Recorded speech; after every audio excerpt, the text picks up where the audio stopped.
The Summer of Broken Rules, Chapter 7, Part 1. By the time Whit and I returned to Pakwa, my alliance had suffered its first casualty. "Dad, really?" I asked later as we headed to Wink and Honey's for dinner.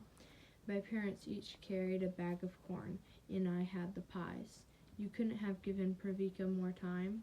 My dad sighed. "What do you want me to say, Meredith? She was right there.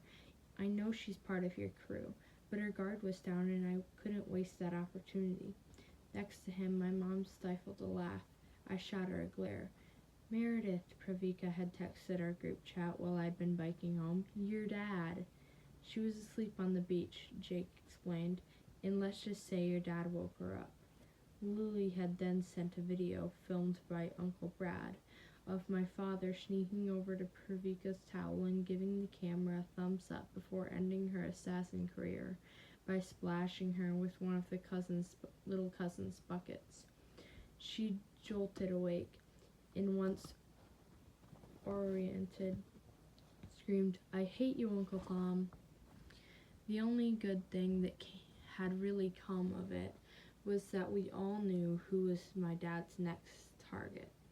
In the video, Pravika had rifled through her beach bag and angrily flung the slip of paper at him. It was another cousin. Uncle Brad gave my dad another high five when we got to the big house. He, too, had successfully killed his first target. I set the pies far back on the kitchen counter, away from Wink and Honey's golden retriever. Clarabella was known for counter-surfing, ruining many a meal. The dogs somehow knew something was happening tonight, because they'd abandoned whatever adventure they'd been on to congregate in the kitchen. Even Loki, whom I hadn't seen since this morning. "Behave," I told him. He was named after the god of mischief, after all. The kitchen was crowded. Nobody had abided by the traditional definition of potluck. Everyone had brought food, but it all still needed to be cooked. Sarah was at the sink washing lettuce for a salad, while Michael stood next to her chopping cucumbers. Wink and Aunt Julia were seasoning the steaks gathered down the counter. My mom had thrown herself into sprinkling basil on the tomato and mozzarella platter, while Aunt Rachel checked on something in the oven. Sarah's younger brother, Ian, was mixing drinks at the table. He just turned 21 and apparently fancied himself a bartender. My stomach twisted into a knot. The kitchen was about to burst, but at the same time, it felt so empty. Where was she? Where was Claire? Balancing plates, water glasses, and utensils so she could set the table. Where was she? Okay, Honey started shuttling the roughhousing Ethan and Hannah outdoors. "This corn isn't going to husk itself." She turned to me and I forced myself to push away thoughts of my sister. "Show them, Meredith." "Yeah, of course," I said, but pointed down the hall. "I need to use the bathroom first." "I'll keep an eye on them, honey," Kate, Peter's wife, said before I escaped the kitchen. She handed off their babbling baby to her husband. Pete has Nell. Perfect, I thought, but instead of ducking into the first floor powder room, I crept up the big house's old oak staircase to the second floor and slipped into the bedroom where great Uncle Richard and wife number 3 were staying. They'd driven into Vineyard Haven for dinner, so the coast was clear. I swallowed and stared at the bay window across the room, a window that not only overlooked the ocean, but was also big enough for a person to climb through onto the porch's roof. "I know helping each other with execution isn't part of our pact," Whit had said at lunch, but since you're having dinner tonight, it seems like a prime time." I had hesitated at first.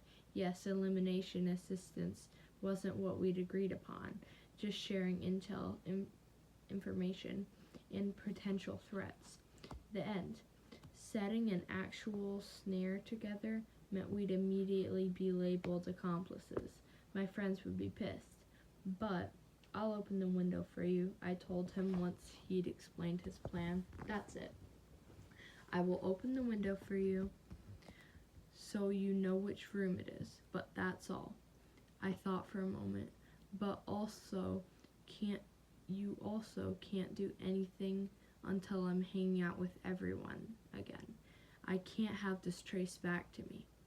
Now I sat on the bedroom's cozy window seat and waited for Wit to come sprinting into sight, pretending to be on the second run of the day. And when he did, he waved at the Cornhuskers and whoever else in my family had migrated out to the porch. "Whitty," I heard Michael's call as I pushed the window open, praying his booming voice muffled the squeaking. Its hinges needed to be oiled. On another tier. Huh?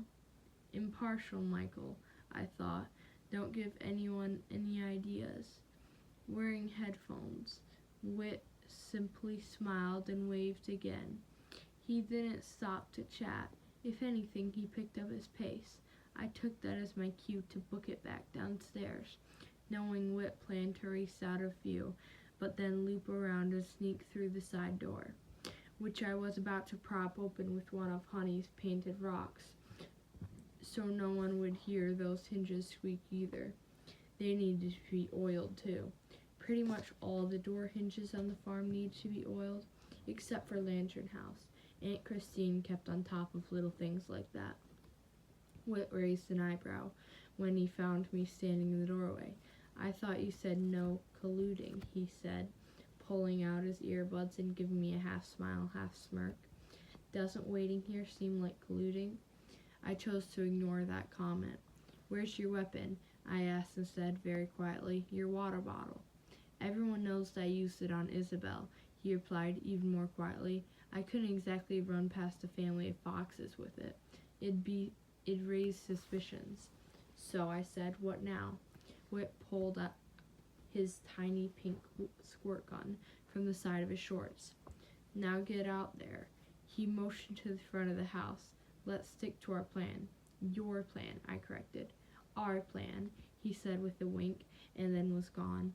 I rolled my eyes and tried to pull off a casual walk outside. Michael and Sarah were in the hammock, talking with Aunt Christine about wedding details, and wisely sipping cocktails. Honey was adjusting the place settings on the long porch table, and luckily it looked like my little cousins and Kate hadn't made much progress with the corn. They were sitting together on the porch's wide steps, which was the best Whit could hope for. They weren't under the cover of the roof. But while I was gone, Peter had handed Nell back off to Kate. "Nope," I thought, moving forward. "No babies allowed in the line of fire." "Oh, thank you, Meredith," Kate said when I swept Nell out of her arms. "We forgot our bottle," so Peter ran back to Lantern to grab it. She turned and smiled at Ethan and Hannah. "Now we can really get cracking on those. Watch me, Epstein foxes." This side of the big house faced the water, but I settled in the grass with Nell in my lap and my back to the $1 million view, because the $1 billion view had begun. Pretending to watch my cousins learn to husk corn, I kept flicking my gaze up to the second floor, where Whit was now carefully maneuvering himself through the window and out onto the shingled rooftop. He stood there for a second, as if to take a deep breath, then dropped to his knees, where we made accidental eye contact. He blew me a kiss, and I swear I felt it hit my cheek. A light tickle followed by a rush of heat. Shit, I thought, worrying someone would notice, but it appeared everyone was oblivious, especially Whit's target. "No, wait a sec, Con," Kate was saying. "You gotta make sure you get all the silk." She took Hannah's piece of corn and demonstrated, tugging off the rest of the thread-like fibers. "Like this, see?" Now Whit was doing a slow army crawl down the roof, pink squirt gun in hand.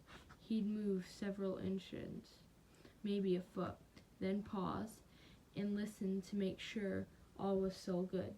My heart was hammering when he stopped at the gutter line, lying on his stomach with Kate directly in his crosshairs. He was in position. I felt giggles rising, but I forced myself to swallow them. No way could I ruin our plan. It was too freaking good. But Kate didn't feel the first squirt. still absorbed in Ethan and Hannah husking the corn. So Wit squirted her again. This time her hand went to the back of her neck. She thinks she's imagining it, I thought. Those tiny guns were as subtle as you could get with their water stream. Wit obviously knew this too, the side of his mouth quirking as he sprayed Kate a third time. He wasn't going to announce himself as her assassin. He wanted her to discover him. Kate rubbed her neck again, looked up at the blue sky, and then over at me. "Is it my new mom brain," she said, "or is there a sun shower happening? I feel this mist." Wit ambushed her. Squirt, squirt, squirt. "Are you kidding me?" She sprang from the steps and turned to see him on the roof. "You've got to be kidding me." "What?" Peter came banging out of the house with Nell's bottle in hand. "What happened?" "My stepbrother assassinated your wife," Michael said, now standing next to me in the grass. He smiled proudly, so not impartial. "That's what happened." "No," Peter shook his head and looked up to see Wit spitting the water gun around on his index finger. So obnoxious. But I couldn't control the laughter that bubbled out of me. "No," Peter repeated as Wink, Honey, and everyone else came out to see what was happening. "No, he didn't, 'cause outside means at least 10 feet away from a door." He gestured from the screen door to the steps. "There's no way that's 10 feet. Kate nodded. "Not a chance." "I don't know." Aunt Julia eyed the distance. "It could be." Jules might be right." Uncle Brad weighed in. "As much as I don't want to agree with her." Aunt Julia rolled her eyes. "Shut up, Brad." Hey, my dad tried to mediate like the middle child he was." Michael and Sarah exchanged a look while Peter and Kate kept insisting the steps were only 7 or 8 feet from the door, 9 tops. Still, on the roof, Wit shifted into an intimidating crouch. "Okay," he said coolly, jutting out his chin a little. "Then let's get a measuring tape." "Gladly." Wink clapped his hands, beaming because of the disagreement. It was his favorite part of being an assassin commissioner, and thus the investigation commenced. "Kate, dear," Honey said once Wink disappeared inside, "please sit back down exactly where you were when Wit shot you." Kate sighed and took a seat on the porch's top step. "That's not," I started to say, but then Ethan chimed in from below. "No, Kate," he shook his head. "You were sitting down here with me and Hannah, remember? Teaching us to husk corn." "Yeah," I thought, watching Kate reluctantly move to the bottom step. "Take that." Wit was now whistling to himself, seemingly not concerned in the slightest. Part of me wondered if he'd snuck over here to measure out the distance earlier today. Wink re-emerged from the house. "Okay, here we are." "How much?" I heard Uncle Brad mutter to my dad. 10 flat?" 10.5, my dad muttered back. $20? Deal. They fist bumped. Wink extended the tape measure from the house's threshold to the back of his granddaughter's-in-law's neck. "Well," Kate's voice was shrill. "What's the verdict, Wink?" Peter asked. I held my breath as my grandfather squinted to make out the measurement. "I think I need my glasses," he said after a second. "Honey, could you?" Everyone groaned, knowing he was joking. Wink didn't wear glasses. 10.25, he announced. 10 feet and a quarter? The tape measure snapped shut. "It's a legitimate kill." "Boom," Wint shouted from above, and then proceeded to shimmy down from one of the porch columns all the way to the ground. He went up to Kate and smiled at her. "Good to meet you, Kate. I'm Wit." "I know," she said through clenched teeth, digging around in her pocket and producing her target slip. She handed it over with a grumble. "Best of luck." "Thanks." Wit slipped the piece of paper into his own pocket, then saluted us. "I'll get out of your way now. Enjoy your dinner."